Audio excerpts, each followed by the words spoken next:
Hey guys, Level Cap here, and today I'm going to be doing a weapon review on the M60 machine gun for the support class. Now, since the last patch, the M60 and the M240B have gotten their damage upped so that they can compete with the PKP.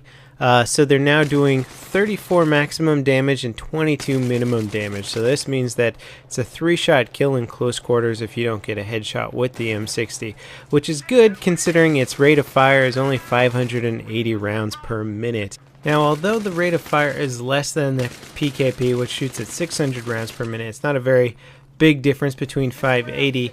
The M60 has considerably less recoil with a .2 pull left and a .2 pull right, and a .6 vertical recoil. All of those things are less than the PKP's recoil, so it makes an overall more manageable gun for just general shooting. Now, I decided to use the weapon here on a team deathmatch. This is Karg TDM, and TDM just gives you a general feel for how the gun performs in random combat situations. I generally like to use the machine gun in a defensive role, but TDM sort of forces you to run around with it, pull up the sights, and just get involved in a whole bunch of different kinds of firefights. And that'll give you a good idea for how the gun performs in general.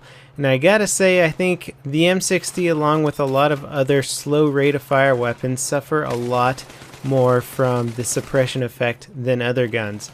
Now, since you gotta get 3 hits with this weapon to kill in close quarters, suppression can really mess you up when you're shooting a weapon that has a very slow rate of fire, because once your aim goes off, then it's gonna take you quite a while to get the hits that you need to kill your target.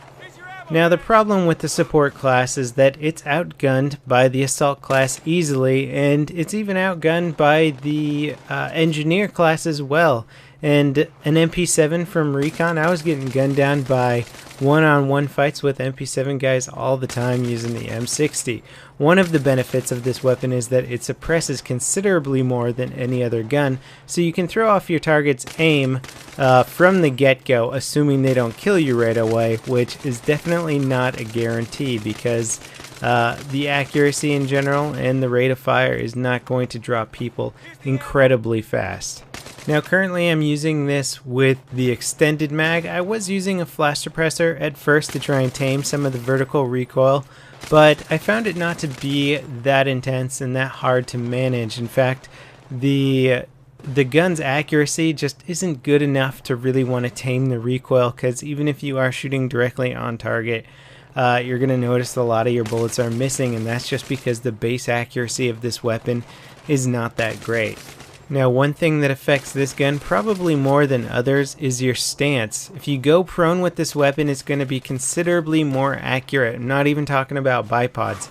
If you crouch with this gun, it's going to be even more accurate than standing.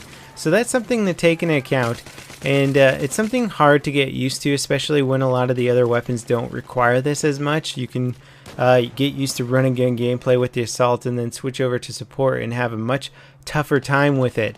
So getting used to crouching and going prone is going to yield much more accurate results when firing this weapon, and could be very useful in close quarters or run and gun style gameplay. So I've switched up here to playing Operation Metro Rush on the defensive side, and I think this is the most useful way to actually use the support class, because the machine gun performs best when you can sort of set yourself up in a little area and lay down a lot of covering fire. You don't want to run around with it too much and expose yourself too much, because the gun just can't really handle itself in run and gun gameplay against any sort of assault class. So if you can kind of camp a bit with this weapon, you're going to be doing much better, and set yourself up in a situation where you can be behind lines and chucking out ammo packs for your teammates. I find that's the best spot for the support class. I mean, don't get me wrong, you can do well running gunning with some of the machine guns. You're just going to be better off with an assault class, so you may as well play the class to its strength, which is deploying ammo packs, potentially setting up claymores in good defensive situations, and then just getting behind cover, laying down suppressing fire, and picking off kills here and there. Now, obviously, the element of surprise is an important thing to have in Battlefield, but it's especially important when using the M60, because once you get suppressed, the gun's accuracy just goes to crap, and you're probably not going to pull off any kills. So you really want to be shooting at guys who aren't shooting back at you.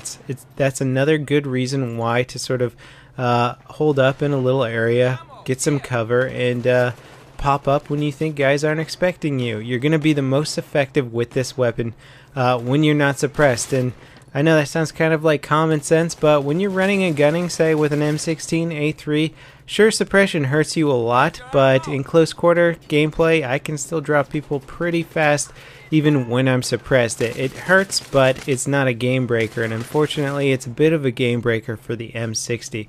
So you want to avoid being suppressed at all costs, and if possible, run with a cover perk in your squad. Make sure you've got a cover perk set up to help your suppression recover faster.